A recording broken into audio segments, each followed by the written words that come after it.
این یه دونه آهنگم بودی کامل مطمئن بودم حفظم، گفتم باز دوباره از روی شعر حالا از روی کاغذش بخونیم.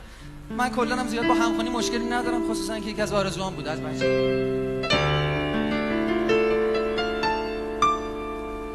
یکی هست تو قلبم که هر شب واسه اون مینویسم اون خوابه،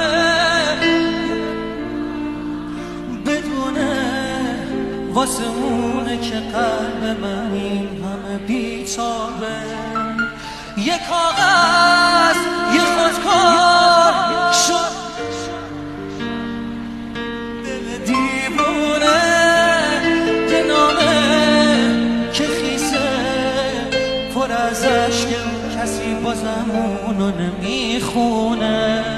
یه روز همینجا توی اتاقم یه دفعه گفتاره چیزی نگفتم آخه نخواستم دلشو غصه بگیر.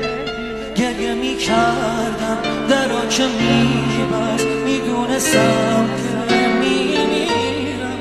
اون عزیزم بود نمیتونستم جلوی راشو بگیر.